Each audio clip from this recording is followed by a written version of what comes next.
अस्सलाम वालेकुम दोस्तों, मेरे पास इस वक्त मेरे अपने ज़राए से चकवाल जलसे के शुरका की तादाद आ चुकी है।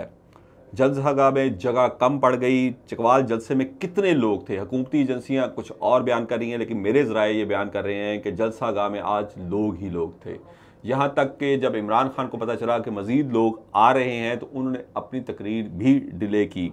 लेकिन उससे पहले हम बात करेंगे कि आज इमरान खान ने 2-3 जलसों के बाद यानी चिश्तियाँ के बाद पहली बार इस्टेब्लिशमेंट से वो मुखातब हुए। उन्होंने बाकायदा DGISPR को मुखातब किया और मुखातब करके उन्होंने क्या कहा वो सवाल भी आपसे हम आज डिस्कस करेंगे। पहले हम इमरान खान ने जो DGISPR से जो सवाल किया उस पर बात करेंगे।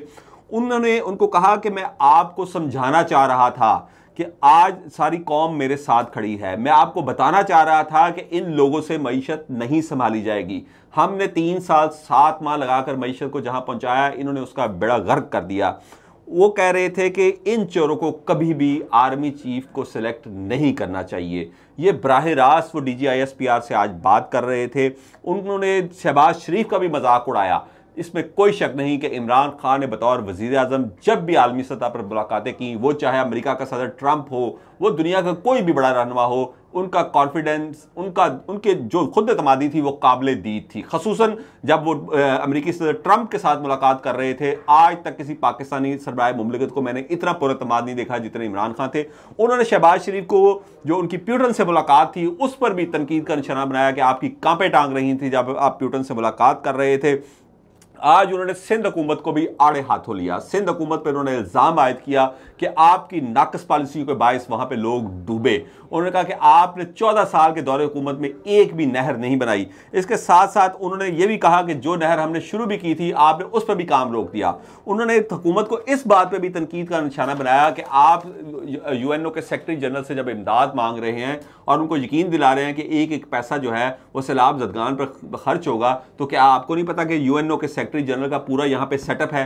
क्या वो आप जैसे चोरों को सैलाब ज़दगान की मदद के लिए फंड देगा? कभी भी नहीं।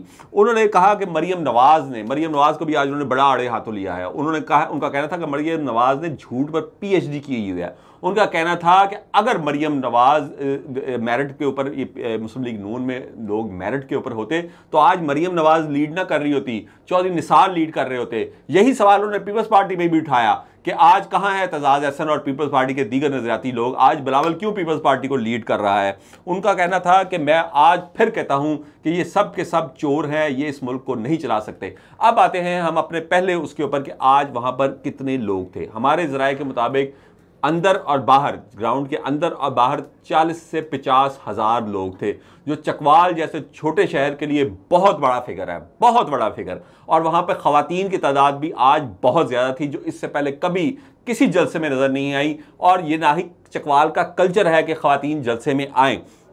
आज़ाद ज़राए तो यही बता रहे हैं कि इस छोटे से शहर में 40 से 50 हज़ार लोग थे, लेकिन हुकूमती एजेंसियां जो हैं वो हुक्मरानों को खुश करने के लिए बता रही हैं कि 15 से 20 हज़ार लोग थे। लेकिन यकीन मानिए आज का चकवाल का जलसा एक बार फिर खान का सुपरहिट था। आज मुझे नहीं पता कि खान शायद जो इस्टेब्लिशमेंट से जो टेंशन की सूरत हाल है उसमें जो कमी आई है, जो उनके साथ मामला तय हुए, उसकी वजह से बहुत खुशगवार मूड में थे। क्योंकि इमरान खान उमूमन शिरका जब तकरीरें कर चुके होते हैं उसके कुछ देर पहले, अपनी तकरीर से कुछ देर पहले ही जलसागाह में आते हैं। हमने लाहौर के मीनार पाकिस्तान में भी देखा, हॉकी स्टेडियम में भी देखा, दीगर जलसों में भी देखा। लेकिन आज इमरान खान पहले ही वहां मौजूद थे और उन्होंने शुरका की तकारीर भी सुनी और उसके बाद बड़े ही खुशगवार मूड में वहां बैठकर वो अपने साथियों से बातचीत भी करते रहे। और उसके बाद जब उनका वक्त आया तो उन्होंने भी तकरीर की, अपनी तकरीर की। तो आज का इमरान खान का जलसा चकवाल जैसे छोटे शहर में भी सुपरहिट था। लेकिन इसकी सबसे बड़ी जो हम कहें कि आज की सुर्खी थी वो ये थी कि आज एक बार फिर उन्होंने तनकीद का निशाना नहीं बनाया, उन्होंने DGISPR को मुखातब करके कहा कि मैं आपको समझा रहा था लेकिन आप समझ नहीं रहे थे। अब देखना यह है कि खान अगले जलसे में क्या करते हैं। उस जलसे को भी कवर करेंगे, उस जलसे की भी जो इनसाइड स्टोरी आप तक पहुंचाएंगे। उस वक्त तक के लिए अल्लाह हाफिज़।